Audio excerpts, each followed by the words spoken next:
special video prepared for you, and this one is 10 books that every Christian should read. And so I've kind of gathered about 10 of my favorite titles and all different categories, from Bible studies to devotionals to just plain old good reading books. So let's get started. Alright, so my first one that I want to share with you is the 1 Year Bible. Now, I've been doing this for probably about 10 years, and I've really enjoyed not only the way it's laid out, but how quick and easy it is. It's only 15 minutes a day. However, in 1 year, you will have read through the whole Bible. So I think that's kind of one of my favorite things. Is I know if I just pick up my Bible by itself, I'm not quite as focused on reading it in 1 year. But with this easy method, I'm able to read it all in 1 year and have a special little highlighted verse each day that'll kind of help me just to think about the different things that are being talked about. For my next one is Utmost for His Highest. And this is one of my favorite devotionals. I tend to read this one almost every day. It's my favorite one. But there are devotionals for every day, and it's by Oswald Chambers. So let me just read you a little excerpt, and you can kind of see why I like it so much. This one is from August 28th, and it's on the purpose of prayer. He says, "Ask and you will receive." John 16:24. We complain before God, and sometimes we are apologetic and indifferent to Him. But we actually ask Him for things that are very few. Yet a child exhibits a magnificent boldness to ask. Our Lord said, "Unless you become like a child, ask and God will do." Give Jesus Christ the opportunity and the room to work. So he kind of is just talking about how even through our prayer, we need to be bold, and we need to really know that the Lord wants to hear from us. Now, this one is called Captivating, and Captivating is by John and Stacy, and this is a wonderful read for every woman, and I truly believe every woman should read this. Not only is this a fun and enlightening read, but it's also a great one just encouraging you in your walk with the Lord, and how He has prepared us as women, and how that journey He has us on is so specific to each one of us. Now, some of you, as I've shared before, might know, but as a family, I lived in India for 6 months, and so my favorite missionary biography has been Amy Carmichael for the longest I can remember. And as I was reading through this one, I was finding pieces that I could relate to, and how her life and different things that I had went through when I lived in India, similar places, were all in this book. And this one is Amy Carmichael, Let the Little Children Come. And this one, Amy Carmichael's journey to India was all about saving those children, saving the children who were sold into prostitute for the gods. And so through this one, even though it is an easy read, it's a very short book, probably only about 100 pages or so, the stories are amazing. And this book has always kind of been a heartwarming story for me. Just one remembering when I used to go there, when we worked with our deaf orphan kids, and her story is all about the orphan children that she saved from their prostitution to the Indian gods. And so as you read it, your heart will just be so warmed with their stories and touched by how she really trusted the Lord to help her rescue those children. And even though she never got married, she lived such a full life for Him. And so that's been one of my favorite things about this book. For my fifth book, I have The Girl Still Got It by Lisa Curtis Higgs.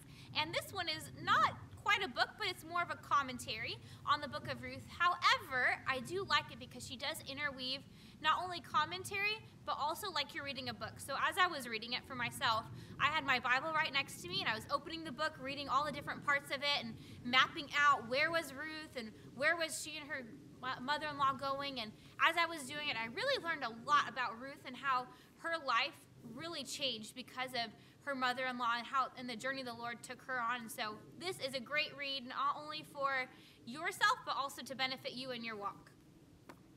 Now, I don't know if you've ever heard of Leslie Ludy, but she is by far one of my favorite authors. And this book, The Lost Art of True Beauty, is for, I believe, all women should read. And this book really talks about how the Lord has set each one of us apart as women, and He has such a specific job for us. And on the back, she kind of describes it a little bit, but what she really showcases is Christ's beauty is all around us, not only in how you act, but also in how you dress and the way you carry yourself, the manners, how you talk.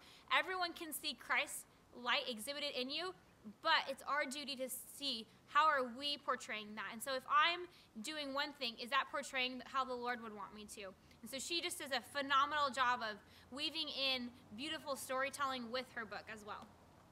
Now this one, Tozer, is one of my favorites. Tozer is just so straightforward in how we need to pursue God. And his book on the pursuit of God really will push your Christian walk to the next level. Not only will it encourage you to pursue the Lord wholeheartedly, but it will encourage you to examine, where are you in your walk with the Lord?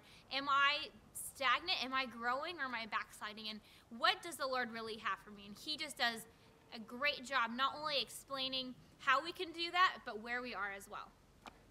And almost to the very end, we have a Bible study, and this one is by Kay Arthur. Not only is she a wonderful woman of the Lord, but she's also been one of my spiritual heroes. And so as I did this one, I actually did this one with friends, and we had a wonderful time just sitting around the table. We'd sit there with our coffee, and we'd read our book and just ask, okay, what did the Lord show you this week? And this is what he showed me, and this is how I'm learning to pray. But not only do you learn to pray better in 28 days, but it's only 28 days. How can you get better than that? And so as you're doing your study, it's very not only easy, but also enlightening, just saying, okay, Lord, how can I learn to pray better? I want to get closer, and prayer is one of our ways of getting closer with him. And this is not only one of my favorite Bible studies, but by far a great one to do with friends. Well, if you're looking for a book that will not only encourage your Christian walk, but really grow you as a Christian, Jerry Bridges' book, Respectable Sins, will do just that. Now, we all might say, well, I'm not murdered, and I haven't committed adultery. But we all have these little sins we have to work on, and those are the sins that he talks about. Sins such as selfishness and pride. And he really causes you to examine yourself and look at it and say, well, do I have any of those? And so some of the ones he has in his book are, we'll just give you a few, for example. One would be ungodliness, or another one might be discontentment, or the last one, even unthankfulness. And I know all of those, I had to even look at myself and think, do I struggle with any of those? And in every one, I found something that I could do a lot better in. And so he really just encouraged me to take my walk to the next level and really examine my heart and see, where's my heart at and what can I do better in my Christian walk? Last but not least, this is not quite a book, but more of a fun read. This is a magazine also put out by the Ludies. It's called Set Apart Girl. And this has been one of my favorite magazines to look at. Not only is it encouraging, but there's also wonderful pictures, along with great stories from women all across the world. This one, she has a quote on the back by Leslie Ludy, which says, obedience, when it flows out of a genuine love for Jesus Christ, is never wasted and never regretted. And so there's just so much wisdom packed into such a fun magazine, but I love it. She has not only wonderful graphics, but also fun stories for men and women alike. And so those have been my 10 most favorite books that I've thoroughly enjoyed reading, and I hope that you'll love them as well.